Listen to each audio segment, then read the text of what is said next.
Chers téléspectateurs de Al-Mouridiyyah TV, heureux de vous retrouver ce matin, lundi 25 mai et 6 Sha'ban. Serigne Mourtada Sey, bonjour. Bonjour Serigne Moussa. Bonjour Serigne Mohamed Lamine Diouf. Bonjour Serigne Moussa. Voilà, nous allons démarrer par le Coran, la révélation faite au prophète Mohammed sallallahu alayhi wa sallam.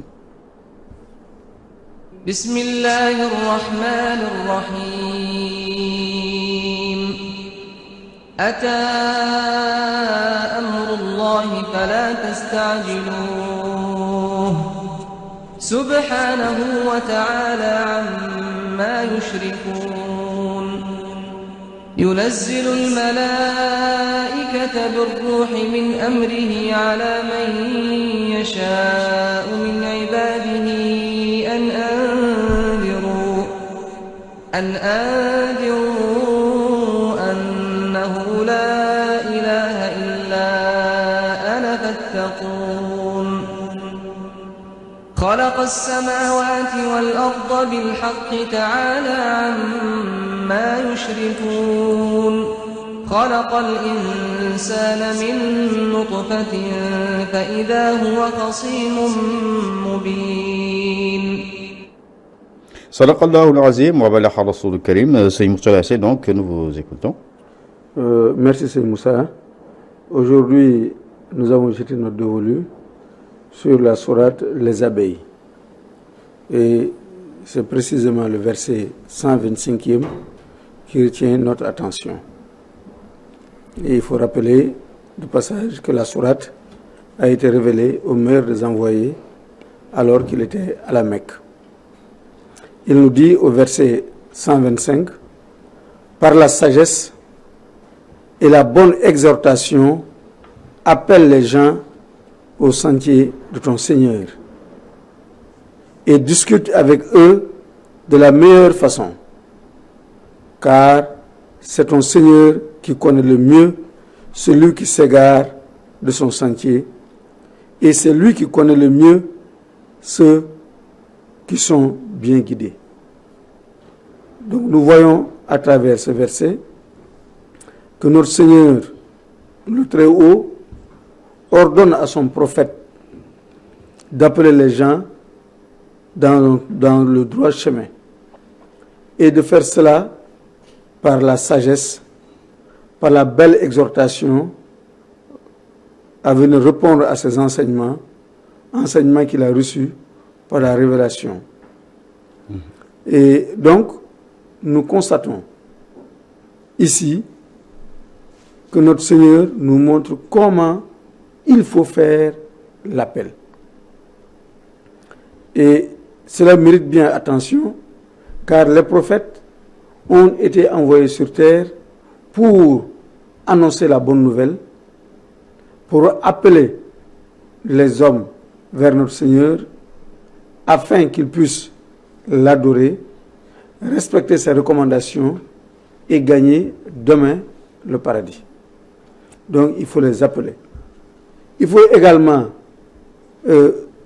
leur montrer la voie qui n'est pas celle qu'il faut emprunter et qui pourrait entraîner la perdition le jour du jugement dernier. Mais comment faire cela? Voilà la méthode que notre Seigneur nous enseigne. Nous savons, pour faire cet appel, il faut communiquer. Déjà. Et comment communiquer? Oui. Il nous dit qu'il faut communiquer de belle façon, de belle manière. Et cela est important car il y a plusieurs façons de délivrer un message. On peut délivrer un message en menaçant. On peut délivrer un message sans pour autant avoir ce ton menaçant. Donc ici, notre Seigneur demande au meilleur des envoyés de faire de sorte que le message puisse passer et que le plus de personnes possible soient attentifs à ce message et qu'il mette ce message en application. Donc discuter, c'est échanger avec quelqu'un, c'est communiquer avec lui, c'est dialoguer, c'est faire de sorte qu'il vous comprenne, qu'il sache ce que vous dites. Communiquer, discuter, à ne pas confondre avec disputer. Une dispute, ça se termine toujours par des coups de poing. Mais ici, il y a l'art de parler, de dire la vérité, de faire de sorte que cette vérité soit connue, cette vérité soit acceptée. Mais si on utilise des artifices, des stratagèmes, et on n'aboutit pas à la vérité, plutôt cette vérité est corrompue, cette vérité est cachée, on n'atteint pas son objectif. C'est pour cela donc, on nous demande de respecter les règles de politesse, les règles de courtoisie mutuelle avec les personnes avec qui on parle. Il faut reconnaître la vérité quand elle jaillit. Il faut également avoir des arguments convaincants. Il faut le dire de façon douce, de façon correcte. Ne pas le dire de façon agressive. Faire de sorte que ton interlocuteur ne puisse pas t'écouter. Faire de sorte que la communication ne s'établisse pas. Là, on perd son combat.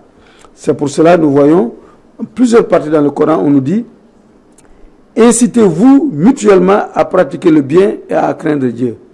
On ne peut faire cela que par la discussion.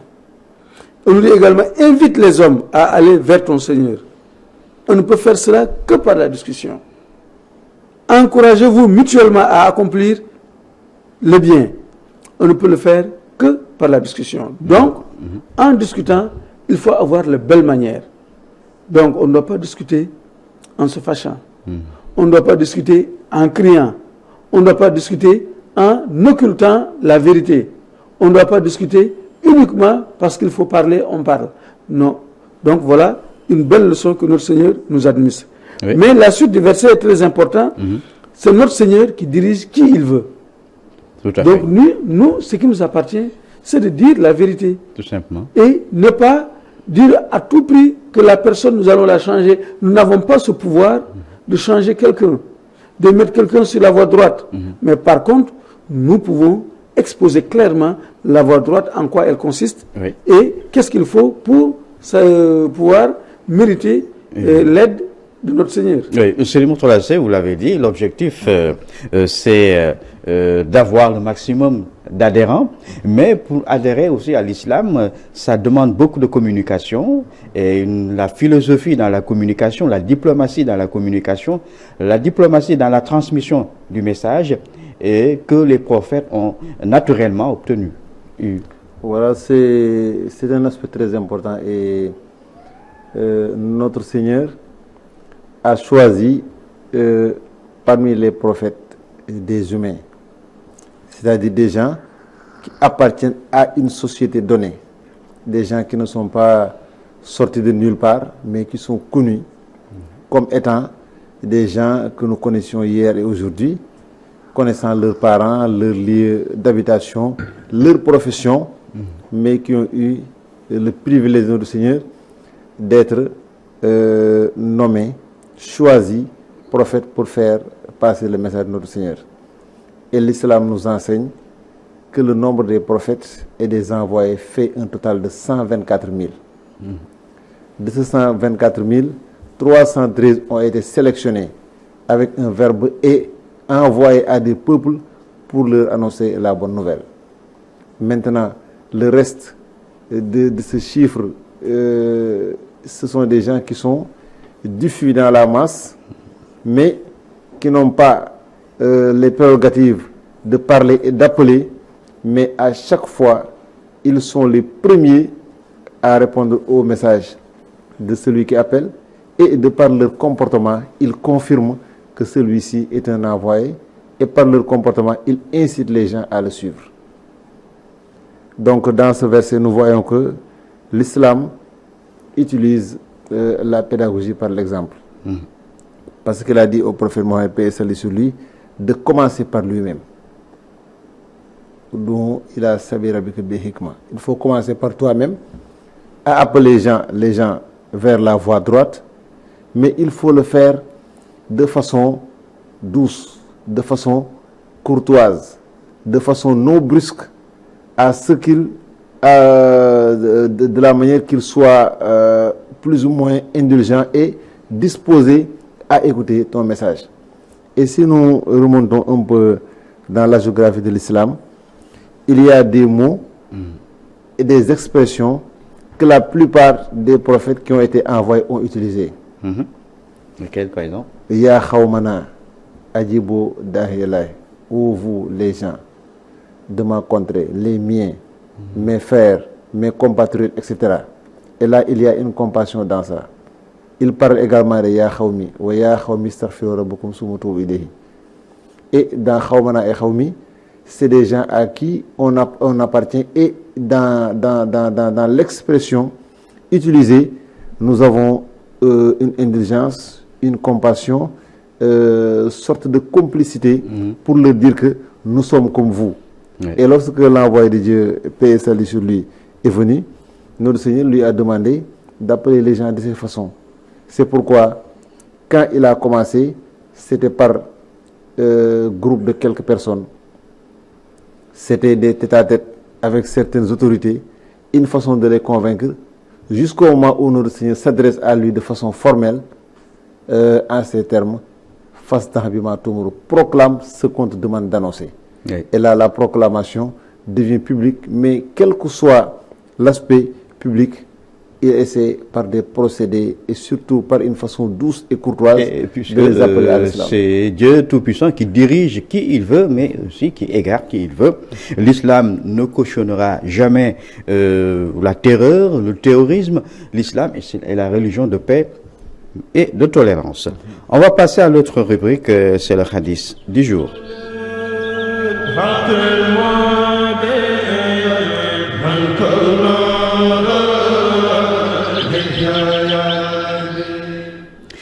Seigneur Mourtalassé, pour le hadith du jour. Oui, pour le hadith du jour, nous nous situons dans la même veine, et surtout avec ta conclusion de tout à l'heure, l'islam se situe toujours dans cette perspective de paix et de tolérance, et qui rétribue grandement ceux qui font le bien et qui également châtie ceux qui dévient de la voie droite.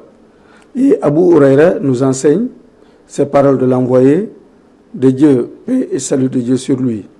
Il nous dit: quiconque invite les gens à suivre une voie droite aura une récompense équivalente à celle de tous ceux qui l'ont suivi, sans que leur récompense n'en soit en rien diminuée. Qu'est-ce que cela veut dire? Si j'invite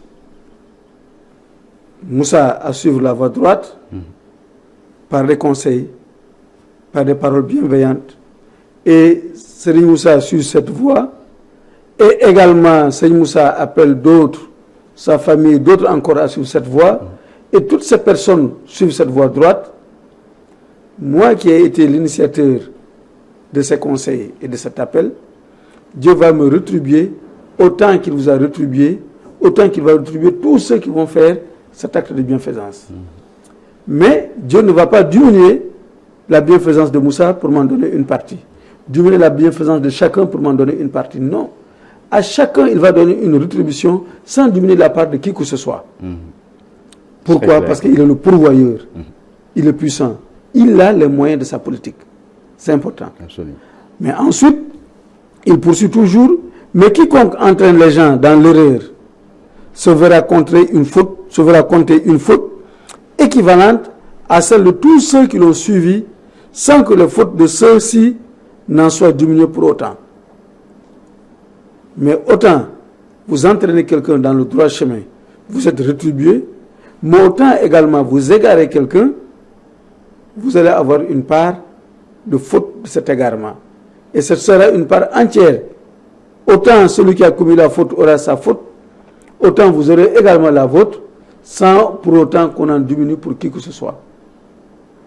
Comme pour dire qu'il est meilleur, qu'il est préférable d'appeler les gens au bien, à la bienfaisance. Cela nous procure l'agrément de Dieu.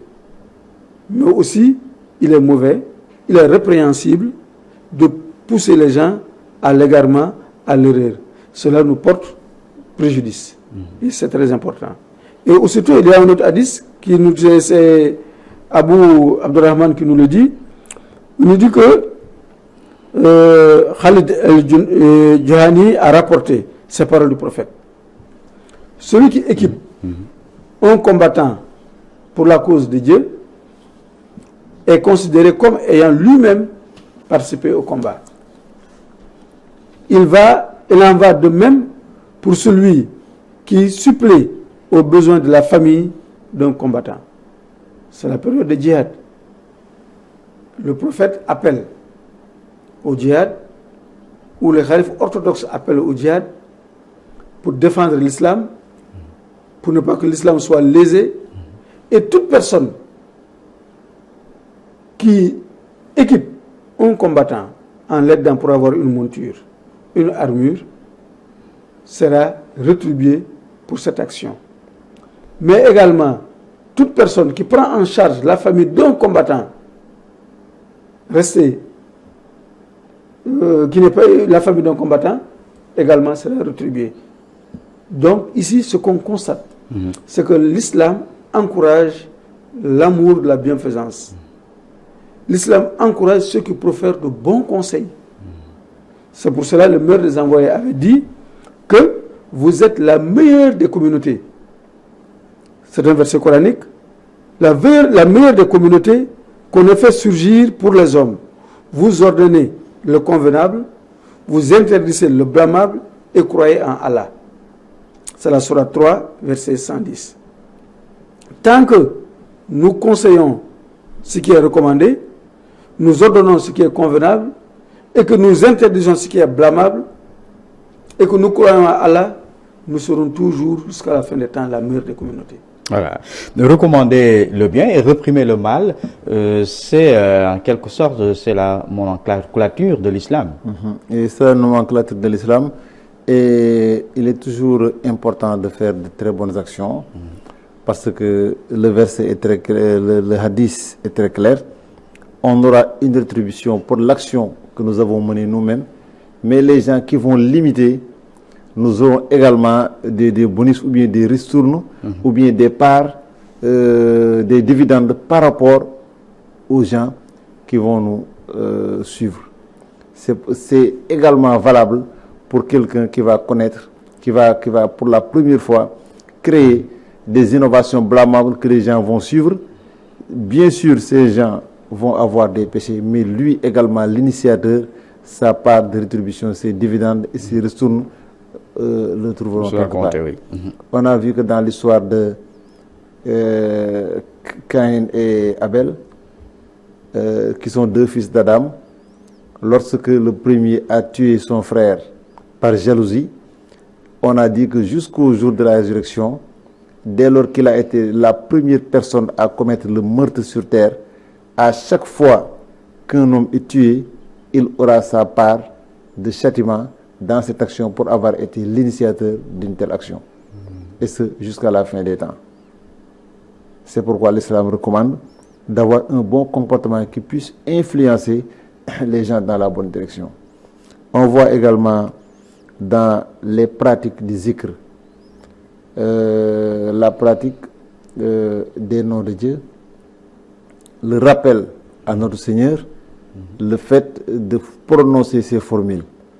Si nous nous référons à l'ouvrage de Cheikh Ahmadou Bamba, qui s'appelle Massalikul Jinan, les itinéraires du paradis, il nous dit que au début, il est méritoire pour le novice, le disciple, le mouride, de le dire de façon interne, à voix basse, pour ne pas tomber dans le péché de l'ostentation. Oui. Mais lorsqu'on a dépassé cette étape et qu'on est sûr qu'on a vaincu l'ostentation, il vaut mieux le dire à haute voix et de façon publique, une façon d'influencer les gens qui vont suivre votre exemple. Cela a été très, très important. Et aujourd'hui, on voit dans l'islam beaucoup de hadiths qui sont rapportés en ces termes. Un jour, j'ai trouvé l'envoyé de Dieu faisant tel et tel et tel. Et nous l'avions demandé, où toi l'envoyé de Dieu, pourquoi telle et telle chose? Il répond telle et telle chose. Et cela est devenu un patrimoine pour nous les musulmans. Il faut répandre Voilà, le bien. voilà, c'est devenu une référence également pour nous. Donc c'est pourquoi l'islam voudrait que le musulman soit quelqu'un qui n'est pas fermé, mais qui n'est pas orgueilleux au point de dire, dans l'islam, il n'y a pas telle personne a fait telle chose, je ne le ferai plus. Dès lors que cette action que cette personne a initiée est une action qui mène vers la voie droite, il vaut mieux suivre son exemple pour pouvoir bénéficier de ses fruits. Et dans son ouvrage intitulé Nahju Khadaï al-Hajj, Cheikh Ahmadou Bamba a dit, il y a quelqu'un à qui les gens avaient posé une question. Oui. Mais un tel, quel a été votre comportement? Quelle a été votre méthode? En d'autres termes, comment avez-vous fait pour avoir ce comportement exemplaire? Et l'homme leur répond, c'est très facile. J'ai observé les gens qui, je suis sûr et convaincu qu'ils sont dans l'égarement. Toutes les actions qu'ils vont poser, je vais faire le contraire, sachant que c'est des gens perdus d'avance. Et je vois les gens dont je suis sûr et convaincu qu'ils sont sur la voie droite. Chaque fois que je les vois faire une action, je les imite. C'est par ces deux actions que je suis devenu comme je suis aujourd'hui. Voilà. Donc, et c'est Moussa, il y a un autre hadith qui dit, l'envoyé de Dieu qui s'adresse à Ali ibn Abi Talib, qui lui dit, qu'Allah dirige un seul homme grâce à toi, cela vaudra mieux que les chameaux roux.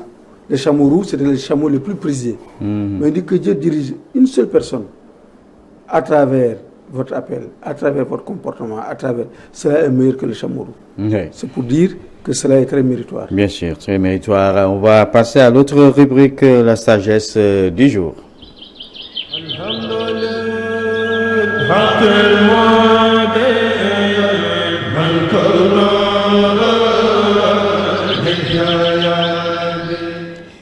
La sagesse d'aujourd'hui. Oui, elle est extraite de l'ouvrage de Cheikh Ahmadou Bamba, intitulé Les itinéraires du paradis.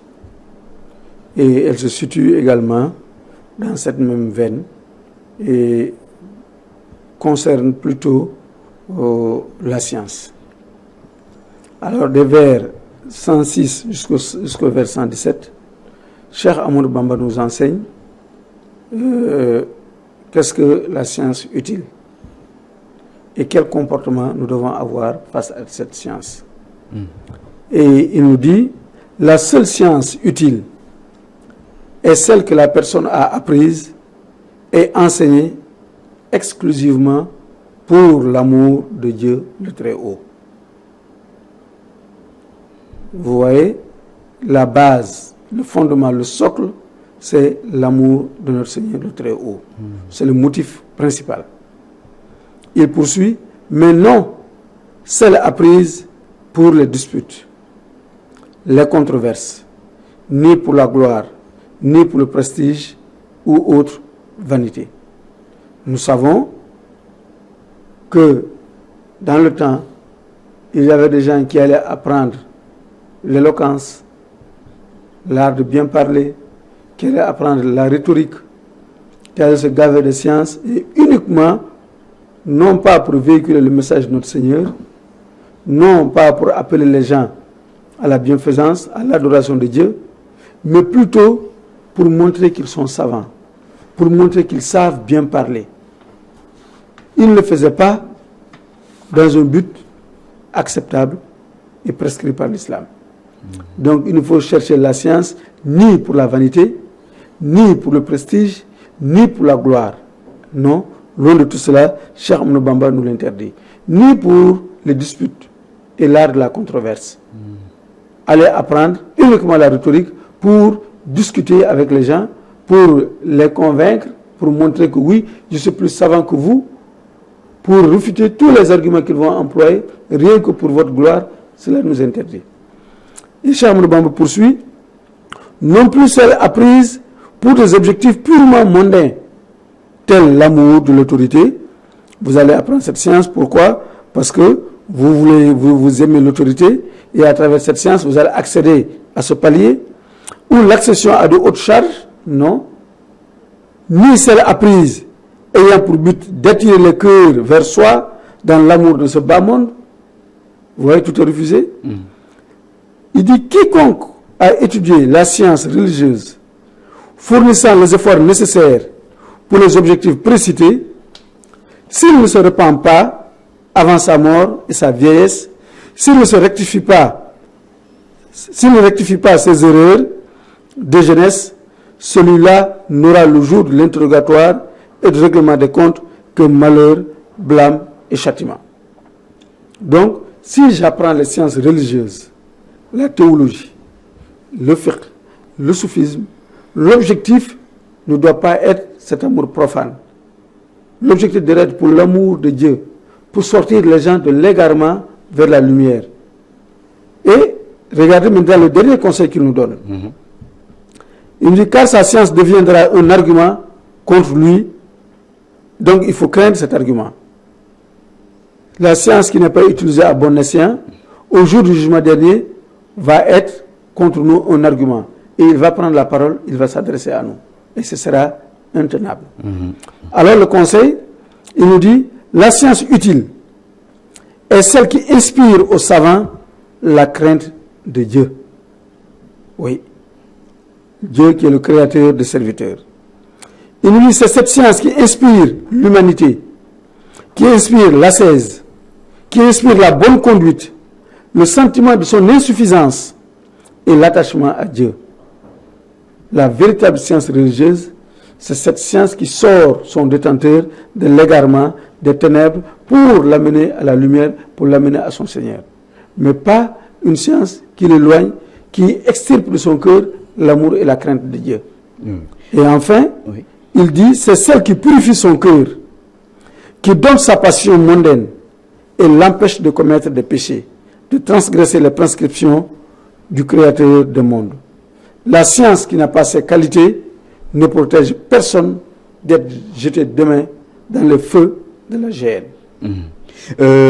C'est Mohamed Lamine Diouf. La discipline spirituelle veut que la science apprise soit donc transmise de manière pour la seule face de Dieu. C'est important. Et dans cette série près d'une douzaine de vers tirés de Massalikul Jinan, c'est toujours les itinéraires du paradis, nous voyons une opposition nette que Cheikh Al-Khadim nous fait entre la science utile et la science qui ne profite pas à celui qui le possède. Et dans ces aspects, nous avons deux raisons. Il y a des gens qui apprennent la science pour cela, mais il y a d'autres qui l'apprennent pour cela. Et il nous montre maintenant les deux extrêmes, nous montre également les deux travers, avec une résolution enfin au vers 117. La science qui n'a pas de telle qualité ne protège personne d'être jeté demain dans les feux de la géhenne. Pourquoi? Parce que cette science sera un argument qui sera retenu contre son auteur. C'est-à-dire, lorsqu'on verse dans les disputes et controverses, il y a des gens qui vont fouiner dans les dictionnaires, trouver des mots uniquement pour venir coller d'autres gens, ou bien les poser des questions, ou bien créer des débats. Et il y a également d'autres qui se réfugient derrière cette science pour en faire un guet-apens, pour que les gens affluent vers eux, pour avoir des prestiges, pour pouvoir soutirer aux gens quelques sommes d'argent, pour pouvoir exercer sur eux une influence qui ne bénéficie qu'à eux-mêmes. Il dit que tout cela n'est pas indiqué. Ce sera un argument demain au jour de la résurrection. Et il dit que quelle est donc la science qu'il faut apprendre? Oui, quelle est la science? La science qu'il faut apprendre, c'est la science qui va imprimer dans le cœur de celui qui l'a appris l'ascèse. Sachant que quand on est réellement un savant, on se détourne de ce monde, de ce bas monde futile et périssable. On n'en a pas besoin. On le fait pour la face de Dieu, enseigner la science, mais ce n'est pas un moyen pour avoir ce bas monde, et ce qui est aujourd'hui très répandu. Il dit également, cette science doit nous empêcher de commettre ce qui est défendu, ce qui est interdit par notre Seigneur. Oui. Et l'imam Al-Khazali, dans son ouvrage Ihya Ulumuddin, nous montre une scène au jour de la résurrection, des gens qui sont dans le paradis et qui voient d'autres savants au fond de l'enfer et s'interrogent en ces termes, demandant à notre Seigneur la permission de les questionner, et quand celle-ci leur sera accordée, il leur dit: mais n'étiez-vous pas un tel savant? Il dit: absolument oui. Mais n'est-ce pas c'est vous qui nous avez enseigné tel et tel, c'est vos conseils que nous avions suivis pour être aujourd'hui dans les demeures de la déesse, et comment se fait que vous vous trouvez ici? Il leur dit: nous vous disions ce que la science a dit, vous les avez appliqués, mais nous qui vous les enseignons, nous ne les avons pas appliqués. Et à chacun sa rétribution. Et dans son ouvrage Tazoud Chouban, le vieux de la jeunesse, Cheikh Ahmadou Bamba nous dit: il faut avoir 4 objectifs dans l'acquisition de la science. L'objectif numéro 1, c'est de sortir de l'ignorance pour connaître ce que notre Seigneur nous demande de faire. Deuxièmement, il faut avoir comme objectif de vivifier la science. Parce que quand on apprend la Sourate Fatiha, on l'enseigne à ses enfants, on l'enseigne à ses épouses, on l'enseigne à d'autres personnes, on a fait une multiplication de la science. C'est le contraire de la science. Quand on donne ça, ça diminue, mais la science, quand on l'enseigne, ça augmente. Il faut pas être un théoricien. Voilà. Il faut être praticien. Exactement. Ah, oui. Il faut également avoir comme objectif d'être utile au créateur, aux créatures, du moins. Et 4e objectif, d'être conforme à ce qu'on a appris, c'est-à-dire d'exécuter les recommandations conformément à la science qu'on a apprise. Il dit que ce sont les 4 objectifs qu'il faut avoir dans la recherche de la science. Voilà, c'est très clair. Je crois que c'est une Mourtalassé. Donc, on va passer au fait mérite du jour. Nous sommes donc aujourd'hui le 25 mai.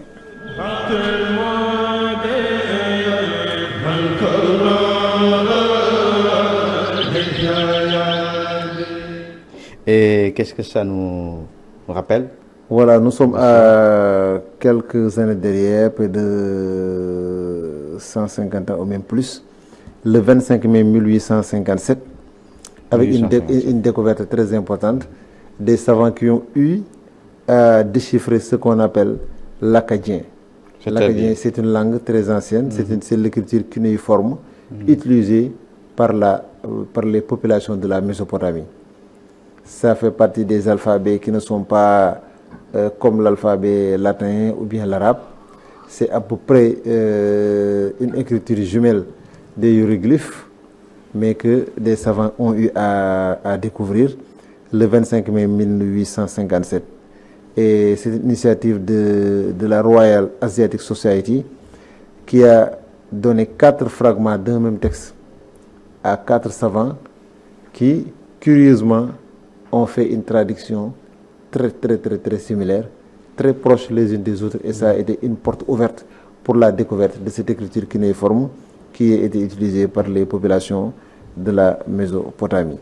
Et il y avait dans ce lot ce qu'on appelle l'écriture akkadienne, et qui est depuis le 3e millénaire avant Jésus-Christ, et qui a permis de connaître beaucoup d'aspects sur la vie de la Mésopotamie, sur les activités quotidiennes des populations de la Mésopotamie. Et il y avait parmi eux Jules Oppert, qui fut un juriste, mais qui était un passionné de ces sciences et qui a atterri à l'Académie des Belles Lettres. Il y avait un militaire, Henry Rawlinson, qui a été un chef de mission attaché envoyé à Bagdad, et qui a profité de cet aspect pour étudier cette écriture cunéiforme. Il y avait également un Irlandais, Edward Hincks, et tous ces gens ont permis de déchiffrer de façon claire et nette l'écriture akkadienne, qui a permis de connaître beaucoup d'aspects sur la Mésopotamie. Et on aura à partir de 1872 une autre écriture qui n'est pas parfaitement l'akkadien, qu'on a dénommé l'écriture sumérienne, qui a également permis de déchiffrer d'autres types d'écritures de ces peuples qu'on appelle le croissant fertile et qui ont donné à l'humanité une civilisation très brillante. Voilà, merci Seigneur Mamadou Lamine Diouf. On va recevoir donc sur ce plateau déjà donc Seigneur Mamadou Elboko. Bonjour, c'est parti pour les infos de ce matin.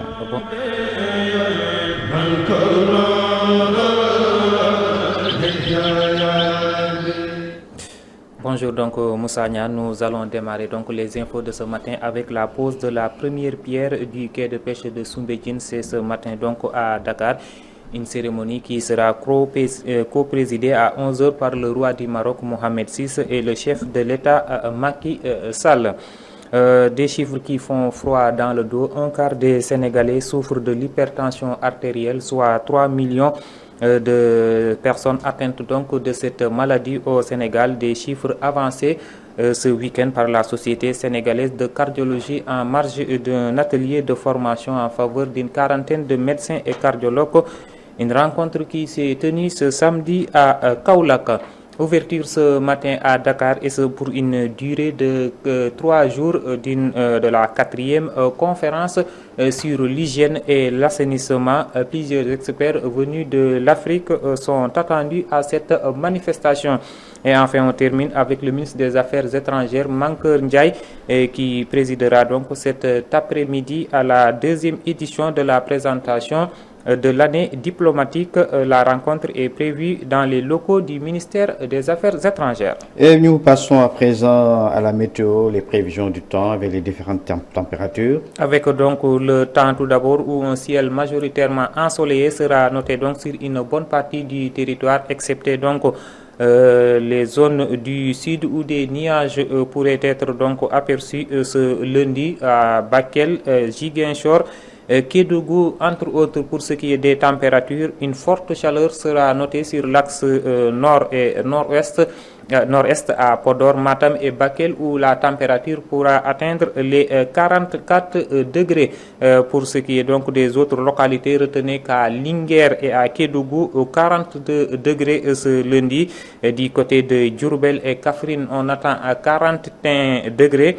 À Kaolack, il fera 39 degrés. Pour ce qui est donc des régions de Thiès, Saint-Louis et Ziguinchor, les températures vont tourner entre 32 et 37 degrés. À Dakar, on attend ce lundi 28 degrés. Et nous terminons par des heures de prière. Où la prière de l'aube a été effectuée à 5h25. La prière de midi est prévue à 13h31. Pour ce qui est de la prière de l'après-midi, c'est à 16h31. La prière du crépuscule est prévue à 19h28 et enfin la prière du soir à 20h43. Voilà, merci Seigneur Mamadou Elbokoum, Seigneur Mohamed Lamine Diouf, les pratiques conseillers et déconseillés. Nous sommes le 6 Charban. Voilà, nous sommes le 6 Charban et c'est un lundi. Et c'est un jour particulier dans le mois de Charban, contrairement aux autres mois. On n'a pas l'habitude de voir le 6e jour frappé de plusieurs pratiques conseillées ou déconseillées, mais particulièrement pour le 6 Charban, toutes les pratiques qui sont déconseillées par le 3e, 5e, 13e, 21e et 26e sont des pratiques qui sont déconseillées, telles que voyager, porter quelque chose pour la première fois, aménager dans un lieu, voyager, circoncire, célébrer un mariage, rejoindre le domicile conjugal. Tous ces aspects qui sont déconseillés pour la journée du 6. Et ce n'est pas tous les 6e du mois, mais c'est particulièrement pour le 6e du mois de Charban. Oui, très bien dit. On va passer à la dernière rubrique de ce matin, le Chassida du jour.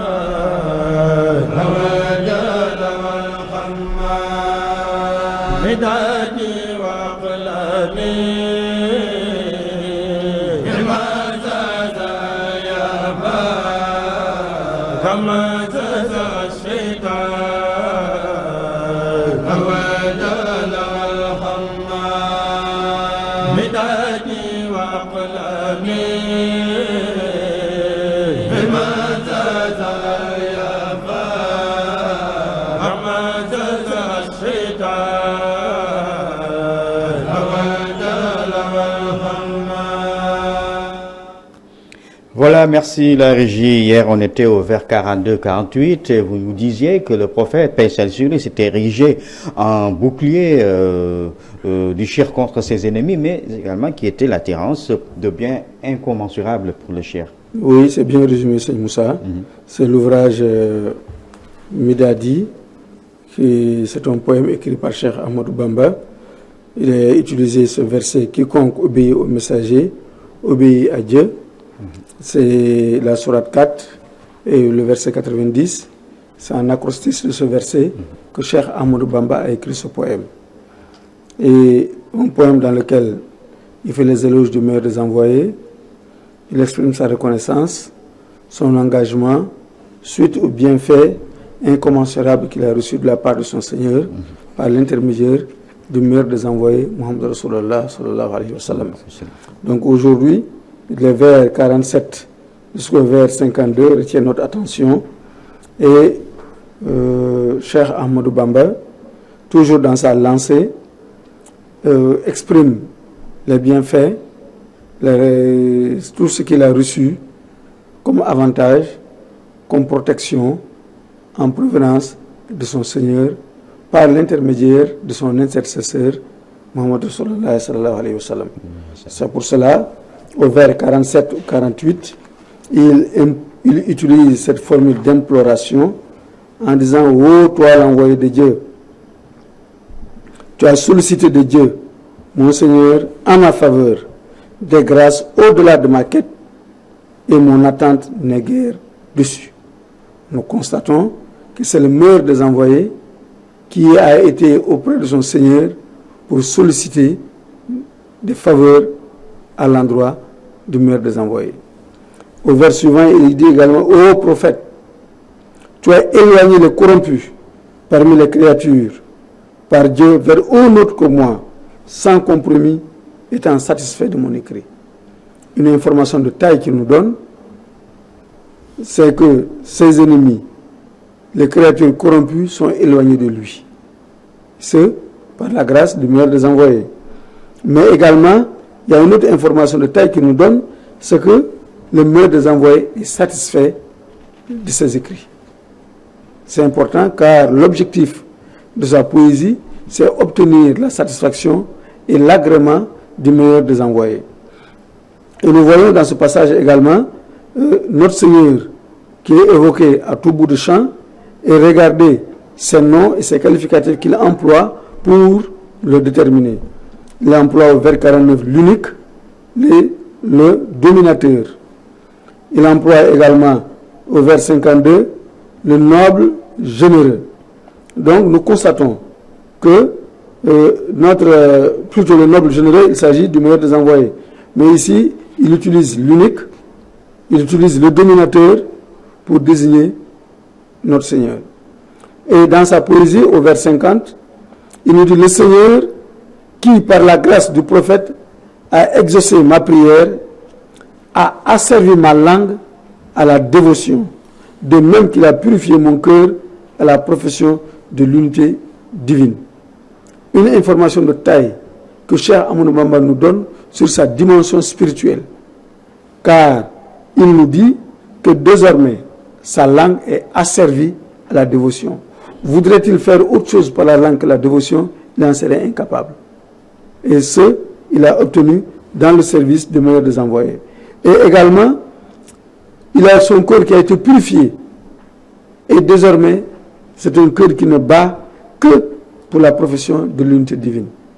Nous constatons donc que, plus que jamais, c'est une poésie religieuse, une poésie tournée vers Dieu, notre Seigneur, tournée vers le meilleur des envoyés, et également en provenance d'un disciple qui se sent obligé, tellement il a reçu de bienfaits, qu'il se sent obligé de prendre sa plume et d'exprimer sa reconnaissance, d'exprimer son action de grâce.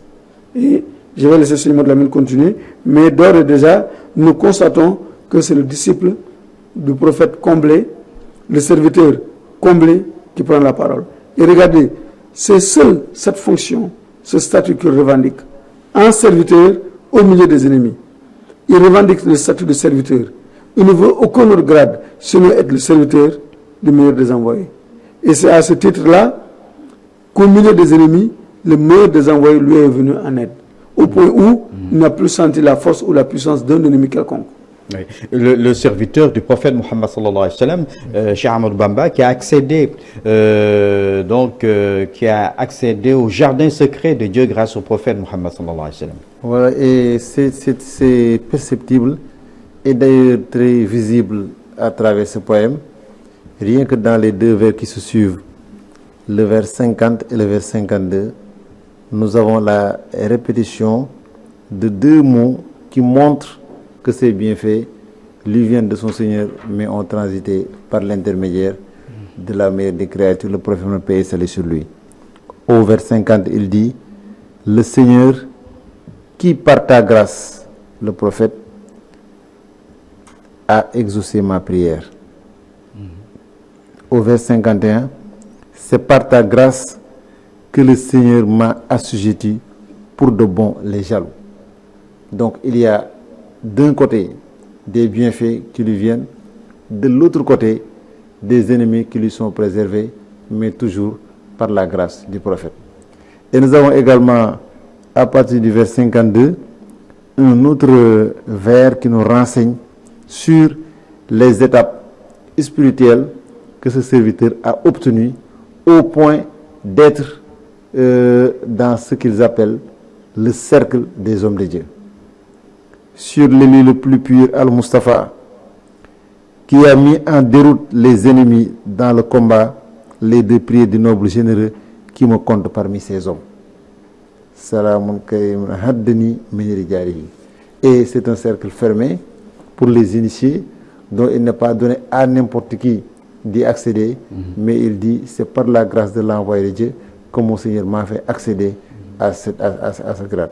Et c'est un poème qui est composé durant l'exil, à travers beaucoup de références qui le montrent, et c'est pour avoir été choisi, c'est pour avoir accédé à ce cercle des hommes de Dieu qu'il a pu avoir cette mission.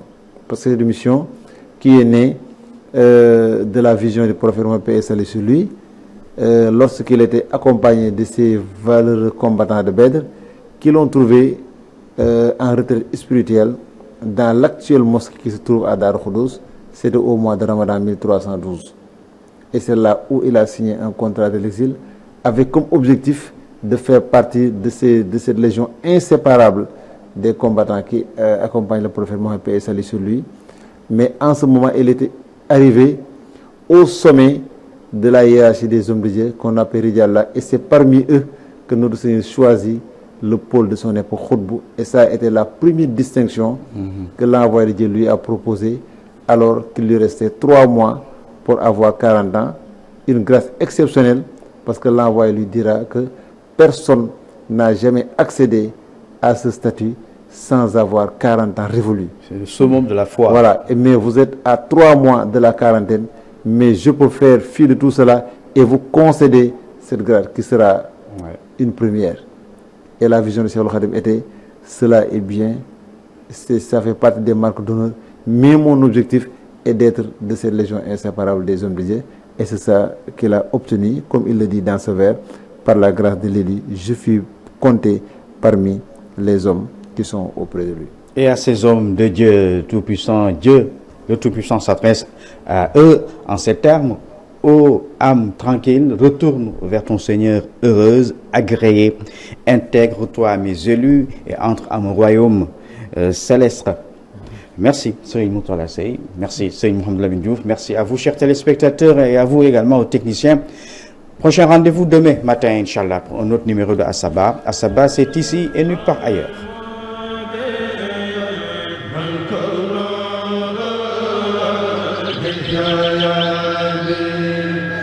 على